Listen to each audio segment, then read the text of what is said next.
They say the worst pain a person can endure is the loss of a child. They're wrong. The worst pain is burying a child while their parents are somewhere else. Laughing, drinking, breathing, acting like he never existed. My name is Eleanor Grant, and on a rainy Tuesday afternoon in early May, I stood alone at the graveside of my 7-year-old grandson, Liam James Grant, as they lowered his tiny, white casket into the ground. The air was thick with silence, broken only by the occasional sniffle from one of Liam's teachers, who had come despite the short notice. She clutched a laminated drawing Liam had given her. 2 stick figures holding hands. He'd written in crooked crayon letters underneath, "Me and Grandma." There were only 11 people at the funeral. 11. That included the minister, the funeral home director, and the driver of the hearse. Notably absent were Liam's parents, my son Ethan and his wife Marissa. They hadn't called. They hadn't sent flowers. They hadn't asked where we were burying him. They just disappeared. 3 days before the funeral, I got a text. One line from Ethan: "We're not coming. Do what you want, nothing more." I stared at those words for hours, thinking it had to be a mistake, some cruel joke. But it wasn't. That text was the full measure of their grief. Liam came into this world under fragile circumstances. Marissa had a complicated pregnancy. Too young, too reckless. She resented the idea of motherhood from the start. Ethan wasn't much better, still chasing startup dreams and Silicon Valley mirages. When Liam was born, they didn't hold him for hours. Nurses brought him to me first. I remember holding him against my chest, his heartbeat fluttering against mine, and whispering, "Don't worry, little one, I've got you." And I did. For 7 years I had him, the soft curls of his golden hair, the way he'd press his nose to the kitchen window when it rained, his quiet, sweet voice whispering, "Grandma, will you read me one more story?" He became more mine than theirs. Because someone had to love him right. Ethan and Marissa were busy. That's what they always said. Busy with work trips that lasted weeks. Busy with couples therapy that took them out of town. Busy with excuses. So Liam stayed with me. At first it was weekends. Then it was weeks. Eventually, they'd drop him off and not return until I asked. And even then, they often didn't answer. The accident was the kind you only see on local news. Child struck by speeding car on way home from school. He was crossing the street. A distracted teenager with a phone in one hand and a vape in the other ran a red light. Liam was gone before the ambulance arrived. I remember that moment vividly. The call from the police. My knees giving out. The scream I didn't know I could make. Ethan and Marissa didn't even come to the hospital. They were in Cabo San Lucas, vacationing. Marissa posted a picture the next day. She was on a yacht, holding a cocktail with a flamingo straw. The caption, "Finally some peace. For grateful for ocean healing," she posted that the day after their son died. I didn't tell anyone that. Not even the minister. The funeral was beautiful in the saddest way. I spent the night before sewing Liam's favorite blanket into the lining of his casket. It was blue with little rocket ships. He called it his dream shield. I placed a worn copy of The Velveteen Rabbit beside his small hands. He loved that story, how toys become real through love. He was real. I whispered to the casket before they closed it. Because I loved him. The minister asked if anyone wanted to speak. I stood legs trembling and approached the podium. I didn't write a speech. I didn't need to. "I raised Liam," I said. My voice was raw. Not because I had to, but because I couldn't imagine not doing it. He was light in every dark place. He was laughter when the world felt too quiet. He was more than a child. He was my joy. I paused, staring at the empty pews where his parents should have sat. And he deserved more. So much more than he got. After the service, as the mourners filtered away, I stayed. The rain began again, light at first, then heavier. I let it soak my shoulders, my hands, my heart. I stood there long enough for the workers to get uncomfortable. One of them cleared his throat and said gently, "Mom, we need 2. "I know," I whispered. "I'll go." I placed one last item on the coffin before they lowered it, a letter, sealed in blue wax. On it, I had written, "For Liam." Only Liam. Inside it, I'd poured my soul. Not for anyone to read, just for him. That night I sat alone in the rocking chair, clutching the last drawing he ever made. A crooked family of 3, me, Liam, and my dog Archie, No sign of Ethan, no Marissa. He had already chosen who his real family was. I told myself I'd never forgive them. I promised myself that. But the thing about betrayal is that it doesn't just sit quietly. It grows, it seeps, it demands answers. And just when I thought their absence was the worst thing they could do, they came back. 3 months later. Not to apologize. Not to mourn. They came back for the money. 3 months. That's how long it had been since the funeral, since I buried my grandson while his parents drank cocktails on the deck of a yacht. I hadn't heard a single word from them since. No calls, no cards, no closure. I should have known it wasn't guilt keeping them away. It was calculation. Then, on a Thursday morning in August, my doorbell rang. Archie, my old beagle, gave a startled bark as I wiped my flour-covered hands on my apron. I had been baking lemon muffins, Liam's favorite. I still baked for him sometimes. Maybe I always would. I opened the door, and there they stood, Ethan and Marissa, like two ghosts that didn't know they were already dead to me. Ethan looked thinner, but not in a grieving way. More like someone on a cleanse. His shirt was crisp, unwrinkled. He smelled like expensive cologne and artificial calm.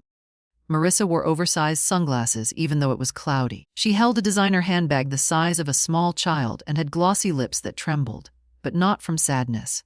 From impatience. I didn't move. "Hi, Mom," Ethan said, as if we were catching up over coffee.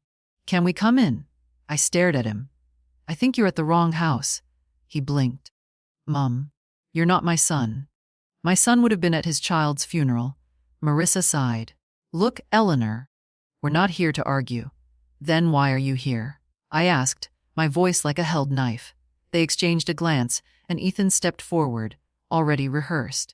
"We need to talk about Liam's trust fund. Liam's trust fund, $950,000, left to him by his maternal grandfather, Marissa's father, who had died a year before.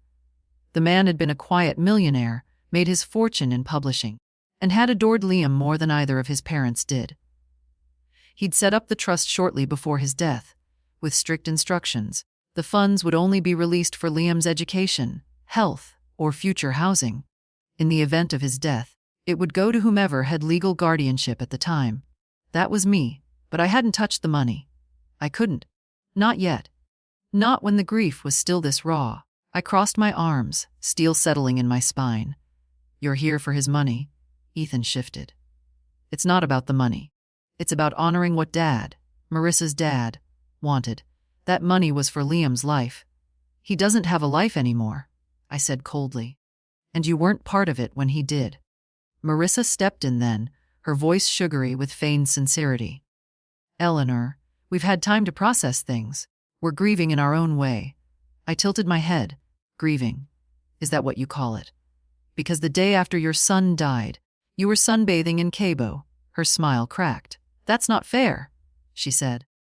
"Neither is dying at 7. They tried to spin it. Talk about how they wanted to start a foundation in Liam's name. How the money would do more good in the right hands. I almost laughed. "Whose hands would those be?" I asked. "Yours?" Marissa frowned. "No," I said quietly. "You were his DNA. I was his parent." Ethan's voice sharpened. "Legally, the trust is under his name. And as his parents, we have rights." That was the moment I knew. They weren't here for remembrance. They weren't here because they missed their son. They were here for a payday. "I held him when he took his first breath," I said. "And I was the one holding him when they told me he didn't have a heartbeat anymore. Where were you?" Ethan looked away. Marissa cleared her throat. "We're not trying to fight, Eleanor. We just want what's fair."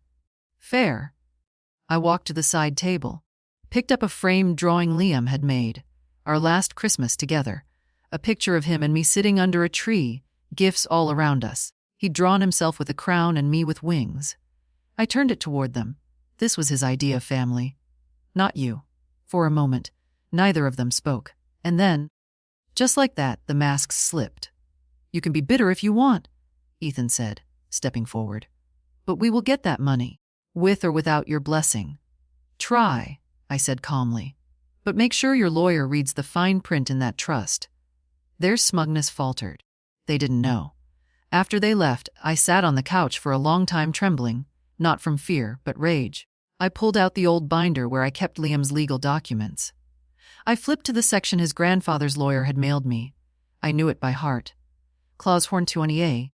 In the event of the minor's death, the trustee Eleanor Grant shall hold full discretion over the disbursement of remaining assets, which must be used solely for purposes aligning with the values and wishes expressed in Liam's life and legacy. The power was mine, and I knew exactly what I was going to do with it. But first, I needed to know who I was really dealing with. I picked up my phone and called a friend, Carolyn Davis, retired judge and someone who still had connections in more places than she should. I need help, I said. Anything. I want to know everything Ethan and Marissa have been doing for the last 3 months. There was a pause. Are you sure? No, but I need to be. Because some betrayals leave bruises.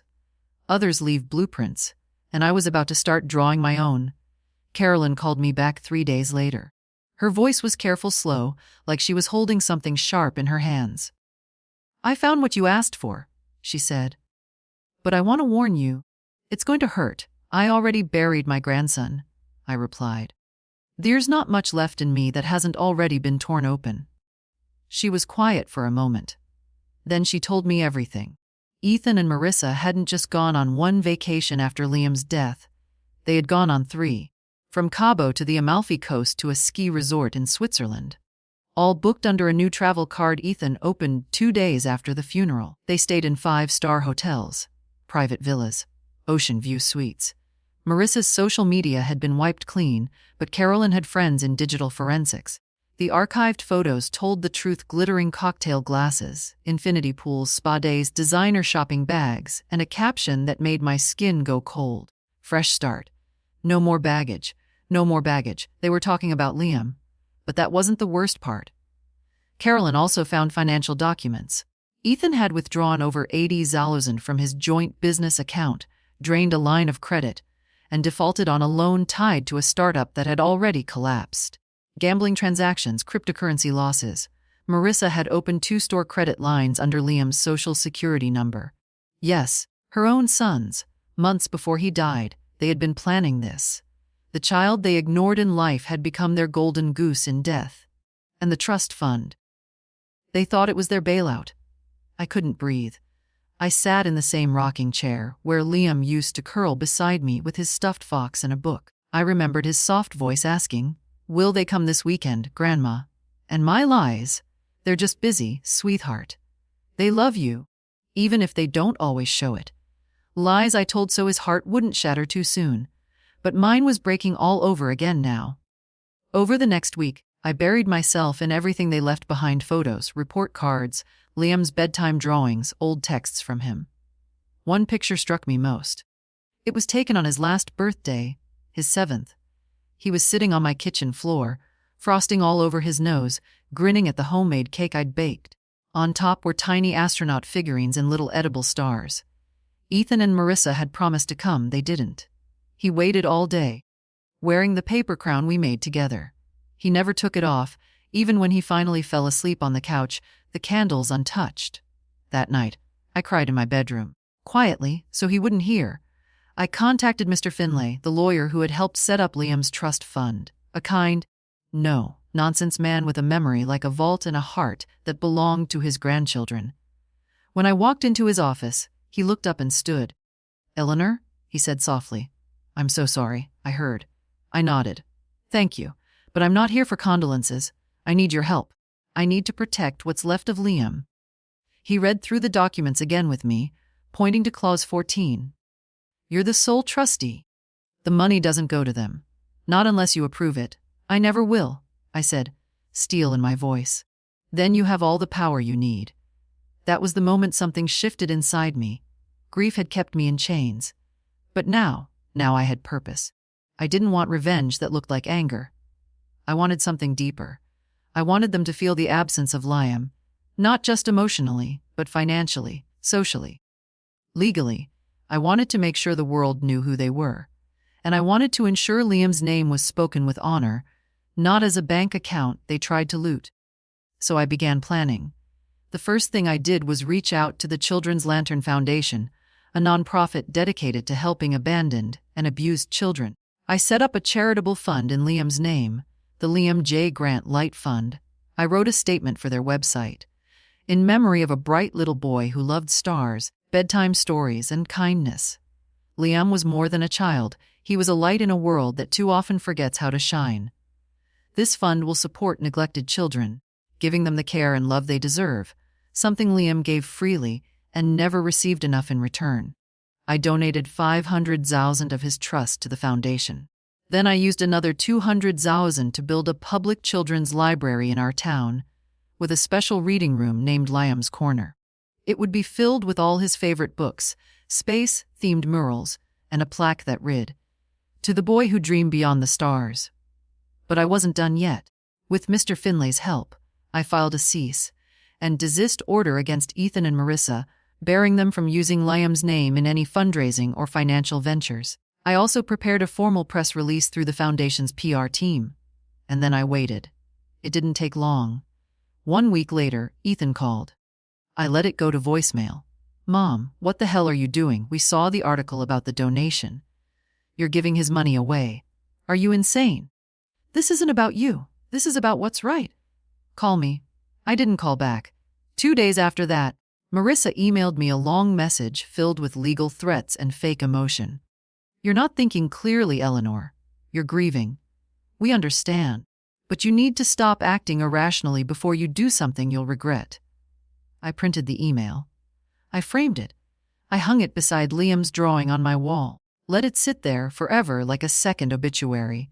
This one for her humanity. The final blow came when the Lantern Foundation posted their story publicly.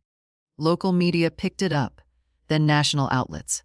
The headlines told the truth. Grandmother honors grandson's memory after parents skip funeral. Fight over trust fund. $950K goes to help abandoned kids, not selfish parents. The comment sections exploded with support. People shared their own stories of betrayal, of heartbreak. Letters poured in. Donations to the foundation tripled.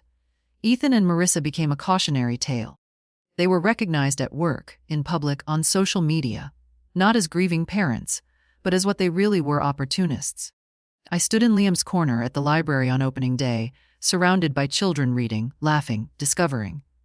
One little boy, maybe 6, tugged at my sleeve and asked, "Are you Liam's grandma?" I smiled. "Yes, I am. He must have been really kind," he said. "Everyone here talks about how much he loved stories." I knelt to his level. "He did. And he would have liked you." I no longer had to speak my revenge. It had already been written, in the lives Liam was saving, even in death. They came for the money, but Liam gave them something they could never steal, a legacy. Revenge, when it's done right, doesn't look like fire. It looks like silence, unapologetic still. Final. Ethan and Marissa had gone quiet.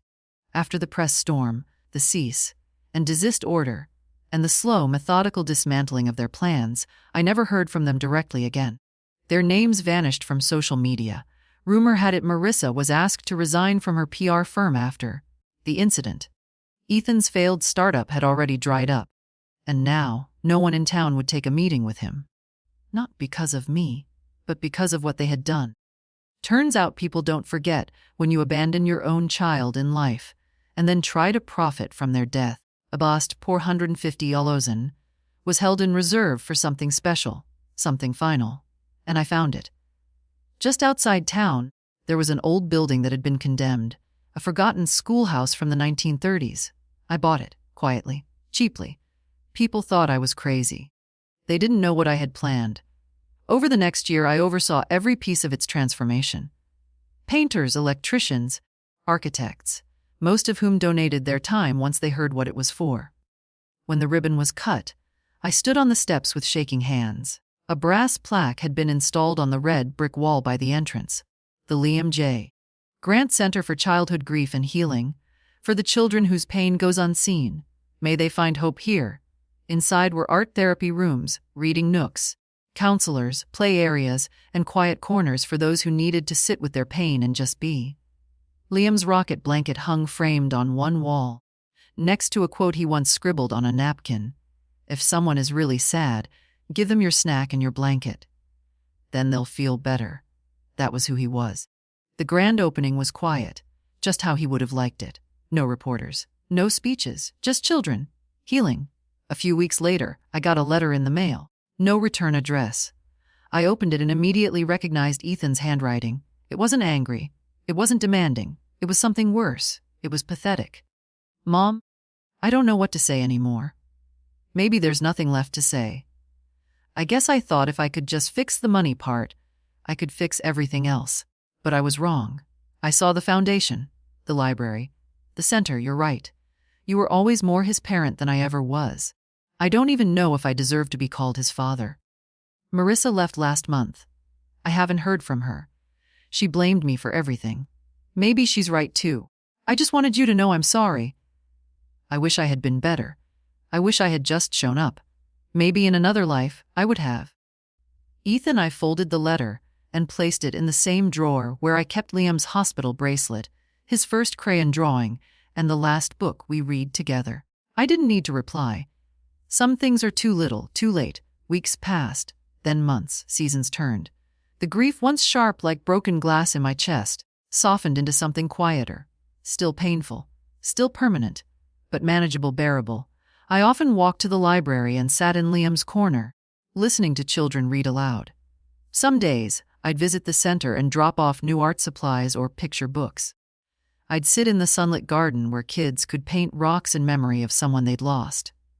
Liam's rock was the first one there, painted blue with white stars. It simply read, "I miss you, Grandma." One spring morning, a little girl tugged on my sleeve at the center. "Did you really know Liam?" she asked. I smiled softly. He was my whole world. She nodded like she understood, then handed me a picture she'd drawn. It was a rocket ship, with two stick figures inside. One had wings, the other wore a crown. I bit back tears. "Can I keep this?" I asked. She nodded. "It's you and Liam. I think you still go on adventures together." Out of the mouths of babes. That night, I visited Liam's grave. The headstone was simple, elegant. Liam James Grant, 2016-2023, loved beyond the stars. I sat cross-legged on the grass and whispered to the wind.